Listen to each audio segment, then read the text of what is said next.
এখন বলবে যে বিসমিল্লাহ বলে মাটি দিতে হবে। কি বলে? বিসমিল্লাহ বলে।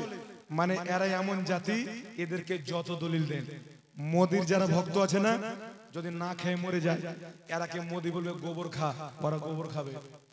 এদেরকে বলবে যে মানে গরুর মুত খা, করোনা ভাইরাস হবে না, এরা গালাসে করে গরুর মুত খাবে। ওরকম হচ্ছে আহলে হাদিসদের দল। এদের মৌলবি বলছে উটের পেশাব পান করা যায়। আমাদেরকে বলছে জিলাপি খোর, আর ইয়ে হচ্ছে মুত খোর। তো মুত খোরের চাইতে জিলাপি খোর ভালো না?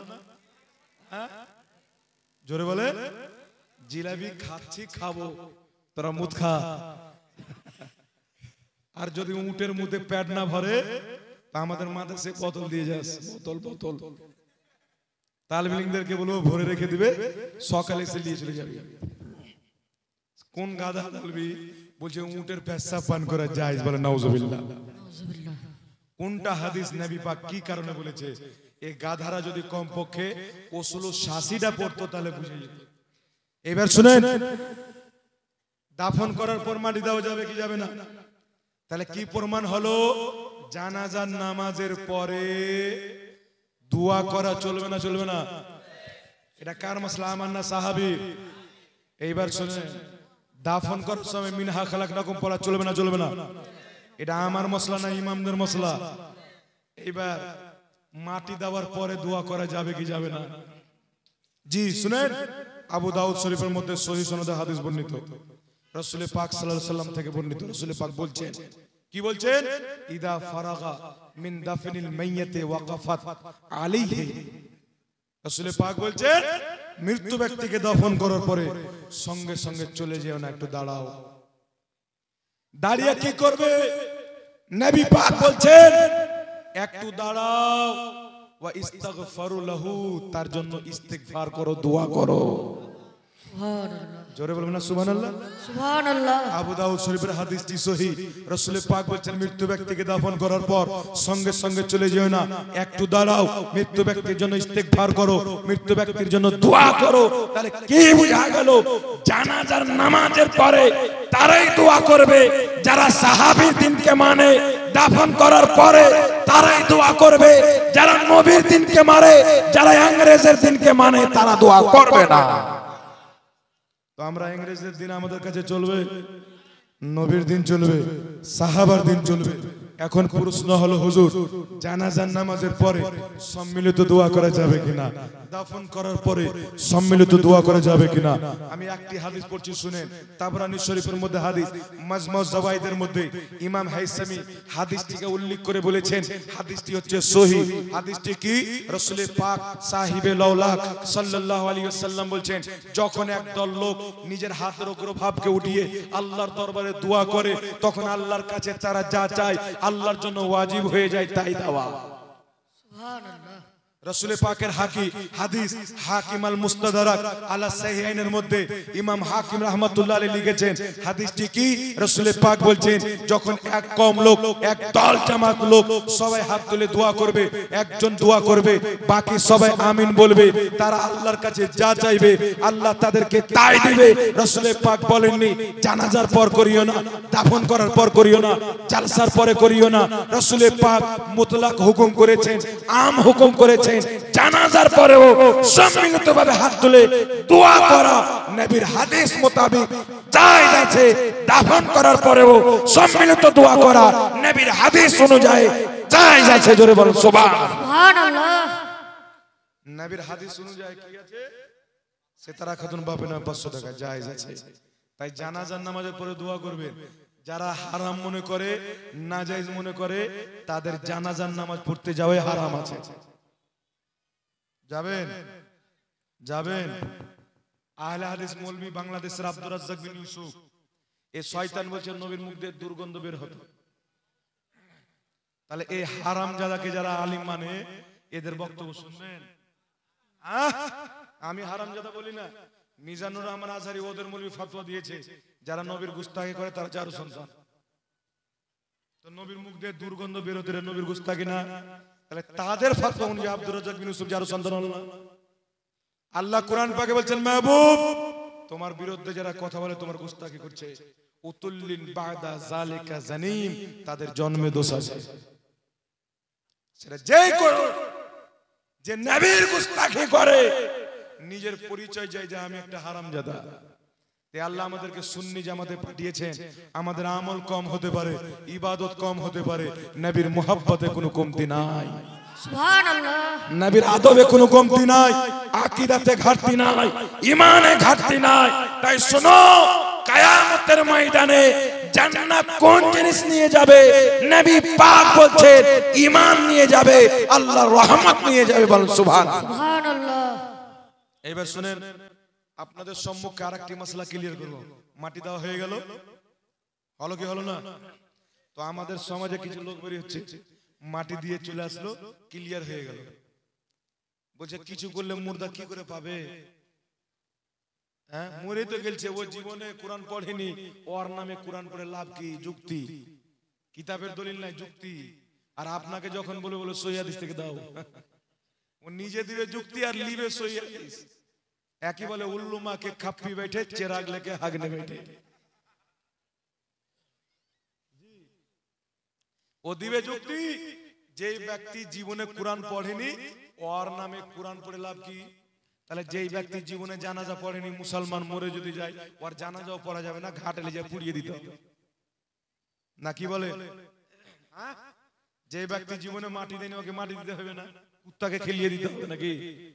তো যুক্তি না, ইসলাম যুক্তিতে চলে না, ইসলাম চলে দলিলে। জোরে বলেন সুবহানাল্লাহ। আমি বলছি শুনেন, মানুষ যখন মারা যায়, মিশকাত শরীফের মধ্যে হাদিস, রাসূল পাক সাল্লাল্লাহু আলাইহি সাল্লাম বলেন তার সমস্ত দরজা বন্ধ হয়ে যায়, তিনটি দরজা খোলা থাকে। একটি কি?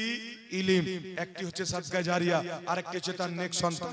নিজে দোয়া করবে, অপরকে দিয়ে দোয়া করবে, নিজে দান করবে, অপরের মাধ্যমে দান করাবে। নিজের পিতা মাতার নামে একজন নেক সন্তান যা কিছু নেকির কাজ করবে, তার পিতা মাতা কবরে সওয়াব পেয়ে যাবে। সুবহানাল্লাহ। জোরে বলবেন না সুবহানাল্লাহ। সুবহানাল্লাহ। এখন দলিল স্টেট হলো, এইবার দলিল দিচ্ছি শুনেন। একজন ব্যক্তি আমাকে ফোন করেছে কলকাতার দিক থেকে, 24 পরগনা বা কলকাতা ওই দিক থেকে, আমি ভুলে গেছি, মনে নাই। ফোন করে বলছে হুজুর আপনার বক্তব্য শুনলাম তাই ফোন করলাম, আমার কিছু প্রশ্ন আছে, আমি করো। বলছে হুজুর মরা গরু কি আর চারা খায়? বুঝতে পারছেন? মরা গরু কি আর চারা খায়? আমি বললাম তুমি কোন জামাতের লোক? বলছে আহলুল হাদিস। আমি বললাম ঠিক বলেছো। আমি কবে বললাম তুমি ভুল বলেছো? তোমাদের মূল্যে গরু হয়ে যায়, ছাগল হয়ে যায়, কুত্তা বিল্লি হয়ে যায়, চারা খায় না। মানুষের তুলনা করছে গরুর সাথে, বুঝতে পারছে? মরা গরু কি আর চারা খায়? আমি বললাম শুনো, আহলে হাদিসদের মরলে গরু হতে পারে, আহলে হাদিসদের মরলে ছাগল হতে পারে, সুন্নিদের বাপ মরলে বাপ থাকে, মা মরলে মা থাকে, তাই আমাদের চারা খায়, তোমাদের খাই না। তো গরু মরলে 40 নাই, ছাগল মরলে 40 নাই, কুত্তা মরলে 40 চাহরম নাই, শুয়ার মরলে 40 চাহরম নাই, জীবজন্তু পশু পাখি মরলে 40 চাহরম করা লাগে না, মানুষ মরলে করা লাগে। কারণ আমার কাছে তারিখ আছে, আমার কাছে দলিল আছে, আমার কাছে কিতাব আছে। সাহাবায়ে কেরামের জামানায় উট মরেছে, 40 চাহরম হয়নি, ইসালে সওয়াব হয়নি, দোয়া খায়র হয়নি। সাহাবায়ে কেরামের জামানায় কুকুর মরেছে, দোয়া খায়র হয়নি। কিন্তু সাহাবায়ে কেরামের জামানায় যখন মানুষ মরেছে, দোয়া খায়র হয়েছে, খাওয়া দাওয়ার ব্যবস্থাও হয়েছে। সুবহানাল্লাহ। তাহলে সাহাবায়ে কেরামের আমরা কোনটা আমল নেব? মানুষকে খাওয়া দাওয়া করেছেন ওই আমল নেব কি নেব না? এখন দলিল দিচ্ছি শুনেন। সাহাবায়ে কেরামের জামানায় অনেক কিছু মরেছে কি মরেনি? তখন কুকুরের জন্য মওত ছিল না, ছাগলের জন্য মওত ছিল না, জীবজন্তুর পশু পাখি মরেছে, হাদিস পাওয়া যায় না যে তাদের জন্য তিনারা ইসালে সওয়াব করেছেন। কিন্তু মানুষ মারা যাওয়ার পর ইসালে সওয়াব করেছেন। আমি দলিল দিয়ে যাচ্ছি, একটা দলিল ভুল প্রমাণ করতে পারলে 1 লক্ষ টাকা পুরস্কার দেব। কান দিয়ে ধ্যান দিয়ে শুনে নেবেন। শুনেন, স্পষ্ট আকারে সর্বপ্রথম দলিল দিচ্ছি আবু দাউদ শরীফের মধ্যে বিশুদ্ধ সনদে হাদিস বর্ণিত বিখ্যাত সাহাবী সাদ বিন আবাদা রাদিয়াল্লাহু তাআলা আনহু আমার নবীর দরবারে এসেছেন, ইয়া রাসূলুল্লাহ ইয়া হাবিবাল্লাহ, আমার মা ইন্তেকাল করেছেন, আমি চাই আমার মায়ের নামে কিছু সাদকা করব, কি এমন জিনিস সাদকা করলে আমার মা উপকৃত হবে, লাভবান হবে বা ভালো হবে? নবী পাক বললেন, তোমার মায়ের নামে পানি সাদকা করো। কি সাদকা করো? পানি সাদকা করো। হযরতে সাদ বিন আবাদা একটি বিশাল বড় কূপ খুঁড়লেন, খোদার পর বললেন, হাদিহি বেরুই উম্মে সাদ, এই কূপটি হচ্ছে হযরতে সাদের মায়ের জন্য। অর্থ কি? কূপটি আমি আমার মায়ের নামে খুঁড়লাম, পানি পান করবে বিশ্বের মানুষ, সওয়াব যাবে আমার মায়ের কবরে, পানি পান করবে পশু পাখি, সওয়াব যাবে আমার মায়ের কবরে। তো বুঝা গেল সাহাবায়ে কেরাম মৃত ব্যক্তির নামে পানি পান করার ব্যবস্থা করেছে। এই হাদিস থেকে বোঝা যায় মরা মানুষের নামে পানি পান করালে মরা মানুষ সওয়াব পায়, খাওয়া দাওয়া করালে মরা মানুষ সওয়াব পায়। তো বোঝা গেল যারা সাহাবার দিন মানে 40ও করবে, চাহারামও করবে, যারা ইহুদির দিন মানে তারা করবে না। সুবহানাল্লাহ। আপনারা কাদের দিন মানবেন? এই জোরে বলেন, কাদের দিন মানবেন? এইবার শুনেন, একটু ধ্যান দিয়ে মনোযোগ সহকারে শ্রবণ করবেন। বলবে, হুজুর পানি পান করিয়েছে, ভাত তো খাওয়ায়নি। তো পানিটাও পান করার জিনিস, পেটের ভিতরে যায়, ভাতটাও যায়, যায় কি যায় না? খাওয়ার জিনিসের মধ্যে পড়ে কি পড়ে না? তাহলে একটা খাওয়ার জিনিস প্রমাণ হয়ে গেল, মানে আপেল খাওয়ালো ওই সালে সওয়াব হবে, ভাত খাওয়ালো হবে, কিশমিশ খাওয়ালো হবে, আপনি যা খাওয়াবেন হালাল হইলি নাকি যাবে বলেন সুবহানাল্লাহ। এখন শুনেন, আর একটি দলিল দিয়ে দিই। আমরা তো একদিন দুদিন খাওয়া দাওয়ার ব্যবস্থা করি, সাহাবায়ে কেরাম মৃত্যু ব্যক্তির নামে 7 দিন খাওয়া দাওয়ার ব্যবস্থা করতেন। কতদিন? জোরে বলেন, কতদিন? 7 দিন। কিতাবটির নাম, আমার কাছে একটি কিতাব আছে, কিতাবটির নাম আল হাবিলিল ফাতাওয়া, লেখকের নাম ইমাম জালালউদ্দিন সিউতি রাহমাতুল্লাহ আলাইহি, প্রথম খণ্ডের 223 পৃষ্ঠার মধ্যে সহিহ সনদে হাদিস লিখেছেন। ইমাম আসবাহানী রাহমাতুল্লাহ আলাইহি হিলিয়াতুল আউলিয়ার মধ্যে সহিহ সনদে হাদিসটি লিখেছেন। ইমাম ইবনে রজব হাম্বলী রাহমাতুল্লাহ আলাইহি আহওয়ালুল কুবুরের মধ্যে হাদিসটি লিপিবদ্ধ করেছেন। কিতাবুজ জুহুদের মধ্যে হাদিসটি লিপিবদ্ধ রয়েছে। হাদিসটি কি সনদ সহকারে উল্লেখ করে ইমাম সিউতি হাদিসটিকে সহিহ বলেছেন। হাদিসটি কি? বিখ্যাত তাবেঈ হযরতে তাউস রাহমাতুল্লাহ আলাইহি বলেন, ইন্নাল মাউতা ইয়াফতানুনা ফি কুবুরিহিম সাবআ, নিশ্চয় মৃত্যু ব্যক্তি নিজের কবরে 7 দিন পর্যন্ত কঠিন অবস্থায় থাকে, ফিতনাতে থাকে। ফাকানু ইস্তাহিবুনা আইয়াতাম আনহুম তিলকাল আইয়াম, তার কারণে আমরা তাবেঈনগণ এবং সাহাবীগণ মৃত্যু ব্যক্তির নামে 7 দিন পর্যন্ত খাওয়া দাওয়ার ব্যবস্থা করতেন। সুবহানাল্লাহ। কি করতেন? 7 দিন পর্যন্ত খাওয়া দাওয়ার ব্যবস্থা করতেন। আমাদের দেশে 4 দিনে করে তাই 4, 40 দিনে করে তাই 40 বলেন, 30 বলেন, চাহারম বলেন, নামে কোনো ইফেক্ট পড়ে না। কাজটি সাহাবা করেছেন, যেই দিন করবেন সেই দিনই যায়। জোরে বলেন সুবহানাল্লাহ। এখন কিছু গুদর মুলসি বেরিয়েছে, মানুষকে বলছে ইসলামের সওয়াব জায়েজ আছে, তবে দিন নির্ধারিত করে, দিন ধার্য করে করা হারাম। ইসলামে কোনো জিনিস ডেট করে করা যাবে না। আর ওর বাপের মাদ্রাসা হচ্ছে ডেট করে ইশতেহার ছাপাচ্ছে। ওর বাপের মাদ্রাসা জালসা হচ্ছে, তো 5টা 6টা গরু মারছে ডেট করে। মানুষকে বলছে আপনাদের জন্য আহারের ব্যবস্থা আছে, হেমবেলে লেখে না, তখন জায়েজ হয়ে গেল। নিজের বেলা আরাম, অন্যের বেলা হারাম, একই বলে আবু জেহেলের পয়গাম। বুঝতে পারলেন? একই বলে আবু জেহেলের পয়গাম। আমাকে একজন ধরে চলো, ডেট করে কোনো জিনিস করা যাবে না। জাহিল ব্যক্তি, ওকে দলিল দিচ্ছে মানবে না, হাদিস দিচ্ছে মানবে না, ইমামদের ফতোয়া দিচ্ছে মানবে না। তখন ওকে আমি একটা স্টাইল পেলাম, যে স্টাইলের প্রশ্ন, ওই স্টাইলের আমি ওই ব্যক্তিকে বললাম, শুনো তোমার বাপ মায়ের বিয়ে হয়েছে? হয়েছে। না হলে আমি কোথায় থেকে আসলাম? তো তোমার বাপ মায়ের বিয়ে হয়েছে, তো ডেট করে না বিনা ডেটে? বলছে আমি জানি না।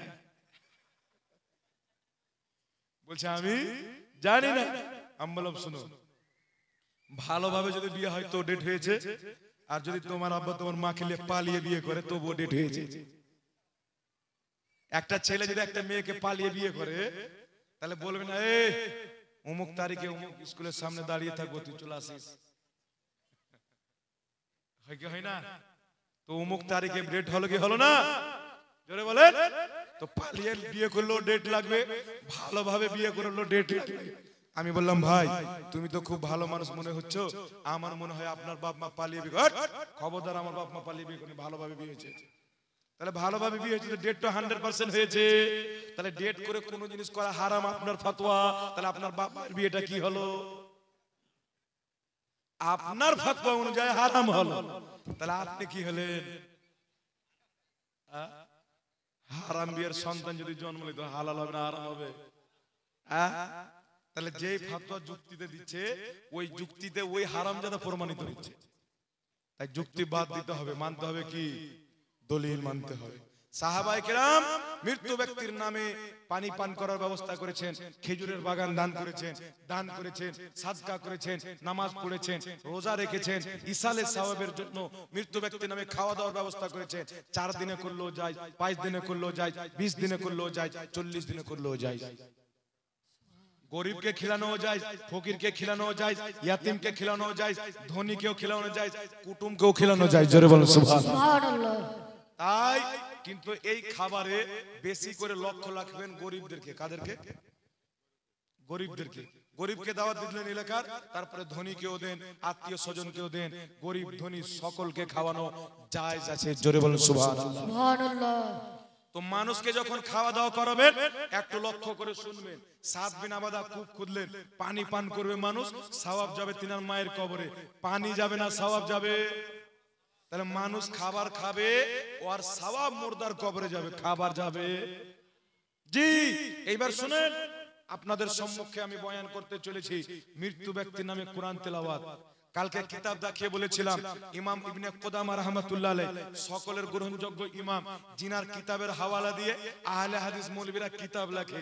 ইমাম ইবনে কুদামা নিজের কিতাব আল মুগনি 5ম খণ্ড বাইরুত লেবাননের ছাপের মধ্যে স্পষ্ট লিখেছেন যে মৃত্যু ব্যক্তির নামে যুগ যুগ থেকে মুসলমান কোরআন তেলাওয়াত করে, মানুষজনকে জমা করে কোরআন তেলাওয়াত করে, আর সেই তেলাওয়াতের সওয়াব মৃত্যু ব্যক্তির কবরে যাও ইজমাউল মুসলিমিন। আর এই ব্যাপারে সকল মুসলমানের ইজমা আছে, ঐক্যমত আছে, কারোর কোনো মতভেদ নাই। জি 700-800 বছরের ফতোয়া দিচ্ছে যে সকল ব্যক্তি দাওয়াত দিয়ে মৃত্যু ব্যক্তির নামে কোরআন তেলাওয়াত করা যায়, কারণ তার সওয়াব মুর্দার কবরে যায়। এই বিষয়ে কোনো মুসলমানের মতভেদ নাই, সবার ইজমা। তাহলে আজকে যারা মতভেদ করছে মনে করতে হবে এরা মুসলমান নাই। কার ফতোয়া অনুযায়ী? ইমাম ইবনে কুদামার ফতোয়া অনুযায়ী। তাই জাহিল রাইদের বক্তব্য শুনবে, শিক্ষিত সমাজ ঈমানদার কোনদিন এদের বক্তব্য শুনে ঈমান হারা হতে পারে। জোরে বলেন। ইসলাম এটা না এরা যেটা বয়ান করে। আর মানুষকে বলছে যে সুন্নিরা বেরেলিরা বাপ দাদার দিন মানে। কার দিন মানে? বাপ দাদার দিন মানে, রাসূলুল্লাহর দিন মানে না। আমাকে একজন বলেছিল, শুনো আমরা বাপ দাদার দিন মানি, কারণ আমাদের বাপ দাদা আছে, তোরা তো লাওয়ারিস। তো হারামজাদার বাপের ঠিকানা থাকে? হ্যাঁ, বাপ দাদা দিন মানি। খাজা করিম নওয়াজ আমাদের রুহানি বাপ, গৌসে আজম আমাদের রুহানি বাপ, আলা হযরত আমাদের রুহানি বাপ, নিজামউদ্দিন আউলিয়া রুহানি বাপ, গৌসে আজম রুহানি বাপ, ইমামে আজম আবু হানিফা রুহানি বাপ, ফেরেশতারা আমাদের রুহানি বাবা ওয়াজদাদ। আমরা তাদের দিন মানি। বলেন সুবহানাল্লাহ। সুবহানাল্লাহ। হ্যাঁ, কিন্তু বাপ দাদা দিন কারা মানে? তোমরা মানো কোন বাপ দাদা? যারা তোমাদেরকে জন্ম দিয়েছে।